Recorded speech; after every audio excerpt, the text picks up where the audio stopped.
ഓം നമോ വെങ്കിടേശായ. നമസ്കാരം. ആത്മീക്യം കുടുംബത്തിൻ്റെ പുതിയൊരു പതിവിലേക്ക് എല്ലാവർക്കും സ്വാഗതം. ഇന്ന് ശനി മഹാപ്രദോഷ ദിവസം. 12 പ്രദോഷ വ്രതങ്ങൾ അനുഷ്ഠിക്കുന്നതിന് തുല്യമാണ് ഒരു ശനി മഹാപ്രദോഷ വ്രതം അനുഷ്ഠിക്കുന്നത് എന്നാണ് പറയുന്നത്.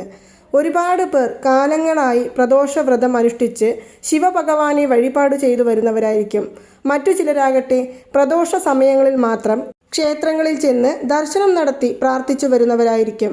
പക്ഷേ ഇതൊന്നും ചെയ്യുവാൻ സാധിക്കാത്തവർക്ക് പോലും ശിവഭഗവാന്റെ പരിപൂർണ അനുഗ്രഹം ലഭിക്കുന്നതിന് വേണ്ടിയും നമ്മുടെ ആഗ്രഹങ്ങളെല്ലാം നിറവേറി കിട്ടുന്നതിന് വേണ്ടിയും നമ്മുടെ ജീവിതത്തിൽ പണം സംബന്ധിച്ചുള്ള പ്രശ്നങ്ങൾ തീർന്നു കിട്ടുവാൻ വേണ്ടിയും ഇന്ന് ഉറങ്ങുന്നതിന് മുന്നേ നമ്മൾ ചെയ്യേണ്ട ഒരു ചെറിയ താന്ത്രിക മുറിയെക്കുറിച്ചാണ് ഇന്നത്തെ ഈ വീഡിയോയിലൂടെ കാണുവാൻ പോകുന്നത്. പ്രദോഷവ്രതം എന്നാൽ നമുക്ക് എല്ലാവർക്കും തന്നെ അറിയാവുന്നതാണ്. 5 തരത്തിലുള്ള പ്രദോഷങ്ങളുണ്ട്. നിത്യപ്രദോഷം, പക്ഷപ്രദോഷം, മാസപ്രദോഷം, മഹാപ്രദോഷം, പ്രളയപ്രദോഷം എന്നിങ്ങനെ 5 ആയാണ് പ്രദോഷത്തെ തിരിച്ചിരിക്കുന്നത്.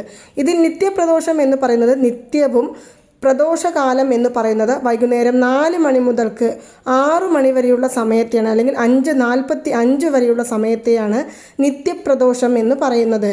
ഈ സമയത്ത് നമ്മുടെ വീടുകളിൽ ദീപം തെളിയിച്ച് ശിവഭഗവാന്റെ നാമങ്ങൾ ജപിച്ചു പ്രാർത്ഥിച്ചു വന്നാൽ നമ്മുടെ എല്ലാവിധ കഷ്ടപ്പാടുകളും മാറിക്കിട്ടും, ഐശ്വര്യം കുടുംബത്തിൽ വന്നു ചേരുമെന്നാണ് പറയുന്നത്. ഇനി നമ്മൾ രണ്ടാമതായി കാണുവാൻ പോകുന്നത് പക്ഷപ്രദോഷത്തെയാണ്. അതായത് അമാവാസ തിഥി കഴിഞ്ഞു വരുന്ന 13-ാം ദിവസവും അല്ലെങ്കിൽ വെളുത്ത വാവ് കഴിഞ്ഞു വരുന്ന 13-ാം ദിവസവും ത്രയോദശി ദിവസമാണ്. ഈ ദിവസത്തെയാണ് പക്ഷപ്രദോഷം എന്ന് പറയുന്നത്. സൂര്യാസ്തമനത്തിൻ്റെ 1.5 മണിക്കൂർ മുന്നും സൂര്യാസ്തമനത്തിന് ശേഷം വരുന്ന 1.5 മണിക്കൂർ കഴിഞ്ഞു വരുന്ന സമയത്തെയും ചേർത്ത് 3 മണിക്കൂറിനെയാണ് പ്രദോഷ സമയമായിട്ട് ഈ പക്ഷപ്രദോഷത്തിൽ കരുതപ്പെടുന്നത്. ഇനി മൂന്നാമത്തേത് മാസപ്രദോഷം. ശുക്ലപക്ഷത്തിൽ വരുന്ന പ്രദോഷത്തെയാണ് മാസപ്രദോഷം എന്നും പറയുന്നത്. ഇനി നമ്മൾ 4-മതായി കാണുവാൻ പോകുന്നത് ശനി മഹാപ്രദോഷ ദിവസമാണ്. അതായത് ശിവഭഗവാൻ കാളകൂടം ഭക്ഷിച്ച ദിവസത്തെയാണ് ശനിയാഴ്ചയായിട്ട് പറയുന്നത്. ഈ ദിവസത്തിൽ ത്രയോദശിയും ചേർന്ന് വരുന്ന പ്രദോഷ ദിവസത്തെ ശനി മഹാപ്രദോഷ ദിവസം എന്ന് പറയുന്നുണ്ട്.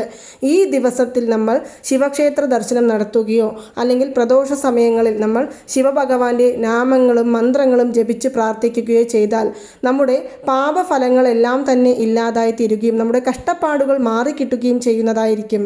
ശനി മഹാപ്രദോഷ ദിവസത്തിൽ ശിവക്ഷേത്ര ദർശനം നടത്തിയാൽ 5 വർഷം പ്രദോഷവ്രതം അനുഷ്ഠിച്ചതിന് തുല്യമാണ് എന്നാണ് പറയുന്നത്. മാത്രമല്ല, നമ്മൾ 5-മതായി കാണുവാൻ പോകുന്ന പ്രളയപ്രദോഷം എന്ന് പറയുന്നത് നമ്മൾ 2 തവണ ശനി മഹാപ്രദോഷം അനുഷ്ഠിച്ചാൽ ശിവഭഗവാന്റെയും പാർവതീദേവിയുടെയും അനുഗ്രഹം നമ്മുടെ ജീവിതത്തിൽ ഉണ്ടാകും. പിരിഞ്ഞിരിക്കുന്ന ദമ്പതികൾ ഒരുമിച്ച് ചേരുവാനും ദാമ്പത്യ ഐക്യം ഉണ്ടാകുവാനും മാത്രമല്ല, നമ്മുടെ വീട്ടിൽ എപ്പോഴും ഭാര്യ ഭർത്താക്കന്മാർ പിണക്കങ്ങളാണ്, പ്രശ്നങ്ങളാണ് എന്ന് പറയുന്നവർക്ക് ആ പ്രശ്നങ്ങളും പിണക്കങ്ങളും എല്ലാം നൊടിയിടയിൽ മാറിക്കിട്ടുവാനും സാധിക്കുന്ന ഒന്നാണ്. കൂടാതെ ഇതിനെ അർദ്ധനാരീശ്വര പ്രദോഷം എന്നും പറയപ്പെടുന്നുണ്ട്. ശിവഭഗവാനെയും പാർവതീദേവിയെയും ഒറ്റ രൂപത്തിൽ കാണുവാൻ സാധിക്കുന്ന ഒരു പ്രദോഷം കൂടിയാണ് ഈ പ്രളയപ്രദോഷം എന്നാണ് പറയപ്പെടുന്നത്. അപ്പോൾ ഇങ്ങനെ 5 വിധത്തിലുള്ള പ്രദോഷങ്ങളുണ്ട്. ഇനി നമ്മൾ ഈ 5 വിധത്തിലുള്ള പ്രദോഷങ്ങളിൽ ഏത് പ്രദോഷമാണ് അനുഷ്ഠിക്കേണ്ടത് എന്ന് ചോദിക്കുകയാണെങ്കിൽ, പ്രദോഷവ്രതം സാധാരണ അനുഷ്ഠിച്ചു വന്നാൽ തന്നെ പാപങ്ങൾ മാറിക്കിട്ടുകയും നമ്മുടെ ജീവിതത്തിലെ ദുരിതങ്ങൾ മാറിക്കിട്ടുകയും ചെയ്യുന്നതായിരിക്കും. ഇനി ചിലർ പറയും, എല്ലാം ശരിയാണ് മാഡം, പക്ഷെ ഞങ്ങൾ ഇതുവരെയും പ്രദോഷവ്രതം അനുഷ്ഠിച്ചിട്ടില്ല, പക്ഷേ ശിവഭഗവാന്റെ അനുഗ്രഹം ലഭിക്കുവാനായിട്ട് ഞങ്ങൾ എന്താണ് ചെയ്യേണ്ടത് എന്ന് ചോദിക്കുകയാണെങ്കിൽ, വലിയ കാര്യങ്ങളൊന്നും ചെയ്യേണ്ട ആവശ്യമില്ല. ഇന്ന് വൈകുന്നേരം നമ്മുടെ പൂജാമുറിയിൽ ദീപം തെളിയിച്ചുകൊണ്ട് ശിവഭഗവാന്റെ ഞാൻ ഇവിടെ പറയുവാൻ പോകുന്ന ആ ഒരു മന്ത്രത്തെ നിങ്ങൾ 27 തവണ ചൊല്ലുക. ഇനി ഒരു പക്ഷേ ഞങ്ങൾക്ക് വൈകുന്നേരം ജോലിക്ക് പോകുന്നവരാണ്, ഞങ്ങൾ എപ്പോഴാണ് ഈ ഒരു മന്ത്രം ചൊല്ലേണ്ടത് എന്ന് ചോദിക്കുകയാണെങ്കിൽ, രാത്രിയിൽ ഉറങ്ങുന്നതിന് മുന്നേ നമ്മുടെ ഇടത് കൈയുടെ ശുക്രമേട് എന്ന് പറയുന്ന സ്ഥലത്ത്, ഞാൻ എപ്പോഴും പറയും, നമ്മൾ 24 എന്ന് എഴുതുവാൻ പറഞ്ഞ ആ ഒരു സ്ഥലം പെരുവിരലിന് താഴെ വരുന്നത്, അവിടെ ഞാൻ ഇവിടെ പറയുവാൻ പോകുന്ന ഈ മന്ത്രം നിങ്ങൾ എഴുതുക. എഴുതി കഴിഞ്ഞതിനു ശേഷം ഏതെങ്കിലും ഒരു നോട്ട്, ഒരു 100 രൂപയുടെയോ 20 രൂപയുടെ നോട്ട് നമ്മുടെ കൈകളിൽ വെച്ച് നമ്മൾ കൈകൾ കൂപ്പി പിടിച്ചുകൊണ്ട് ഈ മന്ത്രത്തെ 27 തവണ ചൊല്ലാവുന്നതാണ്.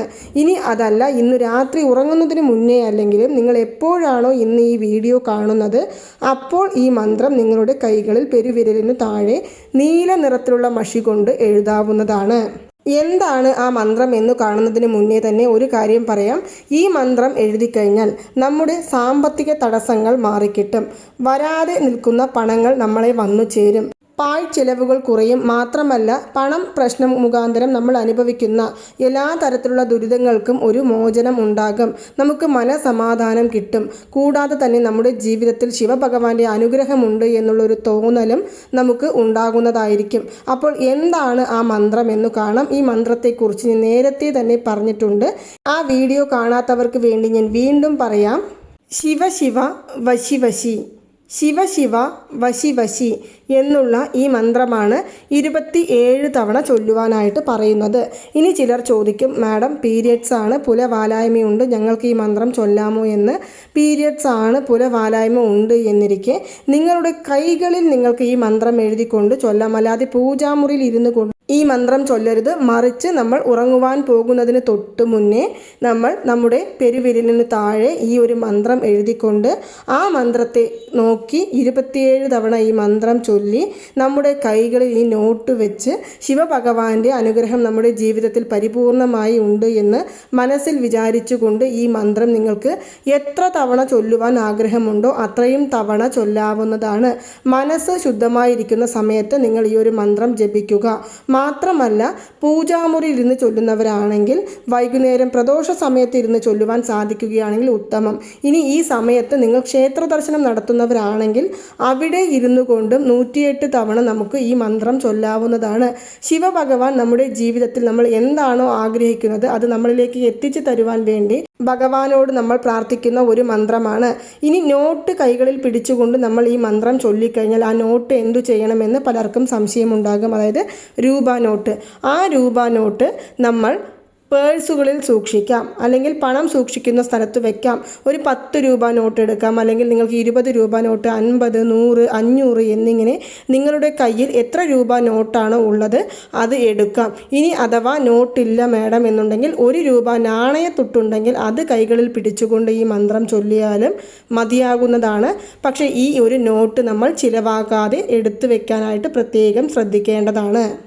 മാത്രമല്ല, ഇത് എഴുതിയാലും നമുക്ക് നമ്മൾ ആഗ്രഹിക്കുന്ന കാര്യങ്ങൾ നിറവേറിക്കിട്ടും. എഴുതേണ്ടത് എങ്ങനെയെന്നാൽ, രാത്രിയിൽ ഉറങ്ങുന്നതിന് മുന്നേ നമ്മൾ എല്ലാവരും ഈ മാനിഫെസ്റ്റേഷൻ ഉപയോഗിക്കുന്ന ഒരു നോട്ട് പുസ്തകം മാറ്റി വെച്ചിട്ടുണ്ടാകും. അതല്ല എങ്കിൽ നിങ്ങൾ വരയിടാത്ത ഒരു നോട്ട് പുസ്തകം എടുത്ത് നീല നിറത്തിലുള്ള മഷിയുള്ള പേനയെടുത്ത് ഈ മന്ത്രം 108 തവണ എഴുതേണ്ടതാണ്. നിങ്ങൾ ഏതൊരു കാര്യം മനസ്സിൽ കരുതിയാണോ ഇത് എഴുതുന്നത് ആ ഒരൊറ്റ കാര്യം മനസ്സിൽ കരുതിക്കൊണ്ട് 108 തവണ ശിവ ശിവ വശി വശി, ശിവ ശിവ വശി വശി, ശിവ ശിവ വശി വശി എന്നുള്ള മന്ത്രം എഴുതാം. ഇത് എഴുതുമ്പോൾ നിങ്ങളുടെ മനസ്സ് ശാന്തമായിരിക്കുവാനും നിങ്ങൾക്ക് ചുറ്റുപാടിലും യാതൊരു വിധത്തിലുള്ള ഡിസ്റ്റർബൻസ് ഇല്ലാതിരിക്കുവാനും പ്രത്യേകം ശ്രദ്ധിക്കുക. ഇനി നിങ്ങൾ ഇത് എഴുതി കഴിഞ്ഞാൽ ഈ എഴുതിയ പേപ്പർ എന്തു ചെയ്യണമെന്ന് പലർക്കും സംശയമുണ്ടാകും. ഒരിക്കലും നമ്മൾ എഴുതിയ പേപ്പർ സൂക്ഷിക്കാൻ ആഗ്രഹിക്കുന്നവരാണെങ്കിൽ അത് സൂക്ഷിക്കാം. അല്ലെങ്കിൽ നിങ്ങൾക്ക് വേണ്ട എന്നെനിക്ക് നിങ്ങളത് കീറി കളയാവുന്നതാണ്, അല്ലെങ്കിൽ കത്തിച്ച് കളയാവുന്നതാണ്. പക്ഷേ എൻ്റെ അഭിപ്രായത്തിൽ ഇതുപോലുള്ള മന്ത്രങ്ങൾ നമ്മൾ എഴുതുന്ന സമയത്ത് അത് കീറിക്കളയാതെ ആ പേപ്പറിൽ തന്നെ, ആ നോട്ട് പുസ്തകത്തിൽ തന്നെ ഇരുന്നോട്ടെ, അത് നല്ലതാണ്. നമുക്ക് ഇടയ്ക്ക് എപ്പോഴെങ്കിലും എടുക്കുമ്പോൾ ആ മന്ത്രം ഓർമ്മയിൽ വരികയും നമ്മൾ അത് ചൊല്ലി തുടരുകയും ചെയ്യുമ്പോൾ നമുക്ക് പെട്ടെന്ന് നമ്മൾ ഇത് എഴുതി കഴിഞ്ഞതിന് ശേഷം നമ്മുടെ ജീവിതത്തിൽ എന്ത് മാറ്റങ്ങളാണ് വന്നത് എന്ന് ഓർത്തെടുക്കുവാൻ സാധിക്കുന്നതായിരിക്കും. അതുകാരണം കഴിവതും ഇങ്ങനെയുള്ള മന്ത്രങ്ങൾ എഴുതിയ പേപ്പറുകൾ കീറിക്കളയരുത്. ഇത് നമ്മൾ ഒരു പക്ഷേ ബേ ലീഫിലാണ് എഴുതുന്നത് എങ്കിൽ നമുക്കത് കത്തിച്ചു കളയാം. അതെല്ലാം തന്നെ ശരിയായ രീതിയാണ്. പക്ഷേ പേപ്പറിൽ എഴുതുന്നത് കത്തിച്ചു കളയണമെന്നില്ല. താല്പര്യമുണ്ടെങ്കിൽ മാത്രം കത്തിച്ചു കളയാവുന്നതാണ്. അപ്പോൾ ഇന്ന് മറക്കാതെ നിങ്ങൾ ഉറങ്ങുന്നതിന് മുന്നേ, അത് എത്ര സമയമാണെങ്കിലും സാരമില്ല, ഒരു പക്ഷേ രാത്രി 12 മണിക്കാണ് ഞാൻ ഉറങ്ങുവാൻ പോകുന്നത് എന്ന് പറയുകയാണെങ്കിലും രാത്രി 12 മണിക്ക് മുന്നേ ഇത് എഴുതാവുന്നതാണ്. നിങ്ങളുടെ കൈകളിൽ ഇത് എഴുതാം, അല്ലെങ്കിൽ നോട്ട് പുസ്തകത്തിൽ എഴുതാം. അതും അല്ലെങ്കിൽ നമ്മൾ ഇരുന്നു കൊണ്ട്, കണ്ണുകൾ അടച്ചിരുന്നു കൊണ്ട് ധ്യാന രീതിയിൽ ഈ ഒരു മന്ത്രം ജപിക്കാവുന്നതാണ്. അപ്പോൾ നിങ്ങൾക്ക് എല്ലാവർക്കും ഈ ഒരു വീഡിയോ ഇഷ്ടമായി കാണുമെന്ന് വിശ്വസിക്കുന്നു. ഈ വീഡിയോ ഇഷ്ടമായാൽ മറ്റുള്ളവരിലേക്കും കൂടി എത്തിക്കുവാനായിട്ട് ശ്രമിക്കുക. അതുപോലെ തന്നെ നമ്മുടെ ചാനൽ സബ്സ്ക്രൈബ് ചെയ്യാതെ കാണുന്ന ഒരുപാട് പേരുണ്ട്. അവർ ഒന്ന് സബ്സ്ക്രൈബ് ചെയ്യുവാനും സപ്പോർട്ട് ചെയ്യുവാനും മറക്കരുത്. നന്ദി, നമസ്കാരം. ഓം നമോ നാരായണ. ഓം നമോ വെങ്കിടേശായ നമ.